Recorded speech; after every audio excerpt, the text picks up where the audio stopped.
ಆದ ಊರುಗಳೆಲ್ಲ ಇದಾವೆ, ಅರ್ಥ ಆಯ್ತಾ. ಸೊ ಎಲ್ಲ ಕಡೆನೂ ಆ ಕಡೆ ಕಟ್ಟ ಕಡೆ ಕಲ್ಲಳ್ಳಿ ಗೊಲ್ಲರಟ್ಟ ಆಗಿರ್ಬೋದು, ಈ ಕಡೆ ಹನುಮನಹಳ್ಳಿ ಆಗಿರ್ಬೋದು, ಈ ಕಡೆ ರಾಯಪುರ ಆಗಿರ್ಬೋದು, ಈ ಕಡೆ ಕೊನೆ ಊರು ಜಗಂಸನಹಳ್ಳಿ ಬೊಪ್ಪಳ ಹಾಕಿರ್ಬೋದು. ನಿಮ್ಗೆ ಇನ್ನೂ ಒಂದು ಹೇಳ್ತೀನಿ, ಹೆಗ್ಡಾಳಿಂದ ಬತ್ನಹಳ್ಳಿಗೆ ಆ ಒಂದು ಹೊಲಗಳಿಗೆ ಹೋಗೋ ರಸ್ತೆನೂ ತುಂಬಾ ಬಂದಿದೆ.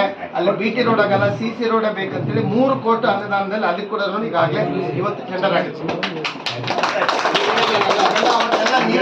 ಎಲ್ಲ ಹಿರಿಯರು ಬಂದು ನೀವೆಲ್ಲ ಕೇಳಿದ್ರಿ ಅದು ಬೇಡಿಕೆ ಇದೆ ಅಂತ. ಸೊ ಇಡೀ ಊರಿನ ಇಡೀ ತಾಲೂಕಿನ ಸಮಗ್ರ ಮ್ಯಾಪ್ ನಾವು ತಲೆಯಲ್ಲಿ ಇಟ್ಕೊಂಡು ಎಲ್ಲೆಲ್ಲಿ ಅವಶ್ಯಕತೆ ಸಾರ್ವಜನಿಕರಿಗೆ ಉಪಯೋಗ ಆಗುತ್ತದೋ, ಸೊ ಇನ್ನು ಮುಂದಿನ ದಿನಗಳಲ್ಲಿ ಕೂಡ ಎಲ್ಲೆಲ್ಲಿ ಗ್ರಾಮೀಣ ರಸ್ತೆಗಳಿದಾನೋ 100% ರಾಜ್ಯ ಹೆದ್ದಾರಿ ಆಗಿರ್ಬೋದು, ಜಿಲ್ಲಾ ಮುಖ್ಯ ರಸ್ತೆ ಆಗಿರ್ಬೋದು, ಮತ್ತು ಎಲ್ಲ ಗ್ರಾಮೀಣ ರಸ್ತೆಗಳನ್ನ ವಿಲೇಜ್ ರೋಡ್ ಮ್ಯಾಪಲ್ಲಿ ಇರುತ್ತೆ ಎಲ್ಲದನ್ನೂ ಸುಧಾರಣೆ ಮಾಡೋಂಥ ಕೆಲಸ 100% ಮಾಡ್ತೀವಿ. ಈಗ ನಮಗೆ ಉಳಿದಿರೋದಂದ್ರೆ ಹೊಲಗಳಿಗೆ ಹೋಗೋ ರಸ್ತೆ ಸ್ವಲ್ಪ ಚಾಲೆಂಜ್ ಆಗ್ತಾ ಇದೆ. ನಮ್ಮ ಹೊಲ ನಮ್ಮ ರಸ್ತೆ ಇತ್ತು, ಅದು ಹೋಗಿದೆ.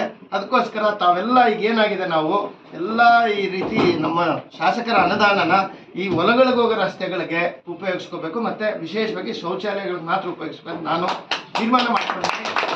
ಏನಾಗಿದೆ ಅಂತಂದರೆ ಈಗ ಎಲ್ಲ ಕಡೆನೂ ಈ ಮುಜರಾಯಿ ಇಲಾಖೆಯಿಂದ ಸ್ವಲ್ಪ ಅನುದಾನ ಈಗ ಮುಖ್ಯಮಂತ್ರಿ ವಿವೇಚನೆಗೆ ಬಿಟ್ಟಿರೋದ್ರಿಂದ ಮುಖ್ಯಮಂತ್ರಿಗಳು ಏನು ಅನುದಾನ ಕೊಡ್ತಾ ಇದ್ದಾರೋ ಅದರಲ್ಲೇನೆ ನಾವು ಈಗ ಸುಮಾರು ಈ ಸರಿ ಕೂಡ 60 ದೇವಸ್ಥಾನಗಳಿಗೆ ನಾನು 4 ರಿಂದ 5 ಲಕ್ಷ ಅನುದಾನ ಕೊಡ್ತಾ ಇದ್ದೀವಿ. 60 ದೇವಸ್ಥಾನ ಲೀಸ್ಟ್ ಮಾಡ್ಕೊಂಡು ಅದು ಕೊಡ್ತಾ ಇದ್ದೀವಿ.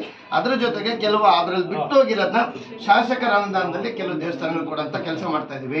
ಸೊ ಅದಕ್ಕೋಸ್ಕರ ಸೊ ಈ ಹೊಲಗಳಿಗೆ ಮುಂದಿನ ದಿನಗಳಲ್ಲಿ ಶಾಸಕರ ಅನುದಾನನ ನಾನು ವಿಶೇಷವಾಗಿ ಹೊಲಗಳಿಗೆ ಹೋಗೋ ರಸ್ತೆಗಳಿಗೆ ಜನಸಾಮಾನ್ಯರಿಗೆ ಉಪಯೋಗ ಅಂತ ಕೆಲಸಕ್ಕೆ ಮಾತ್ರ ಉಪಯೋಗಿಸ್ಬೇಕು.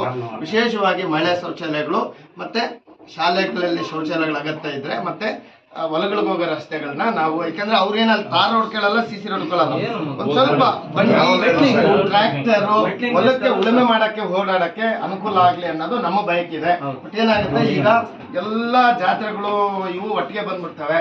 ಸೊ ಎಲ್ಲ ತುಂಬ ದೇವಸ್ಥಾನಗಳು ಇದ್ದಿರ್ತದೆ. ಸೊ ಜನವರಿಯಿಂದ ನಾವು ನೆಕ್ಸ್ಟ್ ಅನುದಾನಗಳ ಓನ್ಲಿ ನಮ್ಮ ಈ ಹೊಲದ ರಸ್ತೆಗಳಿಗೆ ಇದಕ್ಕೆ ಸರ್. ಇನ್ನೊಂದು ಸರ್, ಜಲಜೀವನದ ಭಾಳ ದಿವಸ ಆಗ್ಬಿಟ್ಟು ಸರ್.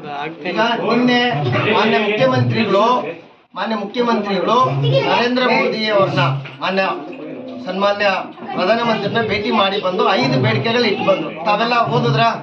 ಗೊತ್ತಿದ್ದೇನಪ್ಪ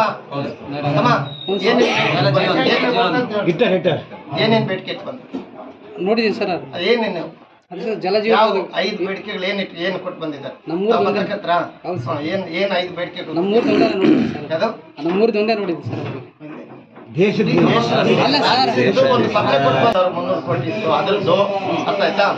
ಮತ್ತೆ ನಮ್ಗೆ ಏನು ಫ್ಲಡ್ ಎಫೆಕ್ಟೆಡ್ ಮೊನ್ನೆಲ್ಲ ಇದು ನಾಶ ಆಗಿದೆ, ಅದಕ್ಕೂ ಒಂದು 2300 ಕೋಟಿ ಕೊಡ್ಬೇಕಂತ ನಾನು. ಆಮೇಲೆ ನಮ್ಗೇನು ಈ ಟ್ಯಾಕ್ಸ್ ಅಲ್ಲಿ ಬರ್ಬೇಕಾಗಿರೋಂಥ ಇದೆ, ಅದು ಬರ್ಬೇಕಂತಲೂ. ಅದರಲ್ಲಿ ತುಂಬಾ ಇಂಪಾರ್ಟೆಂಟು ನಮ್ಮ ಜಲಜೀವನ್ ಮಿಷನ್ ಹೆಂಗೆ ನಡೀತದೆ, ಹೆಂಗೆ ಕೆಲಸ ಆಗ್ತದೆ ಗೊತ್ತಿದೆನಾ? ಇಲ್ಲ. ಅದು ಹೇಳ್ತೀನಿ, ಯಾಕಂದ್ರೆ ಎಲ್ಲರಿಗೂ ತಪ್ಪು ತಿಳುವಳಿಕೆ ಇದೆ. ಇವತ್ತು ಹೇಳ್ತೀನಿ. 47.5% ರಾಜ್ಯ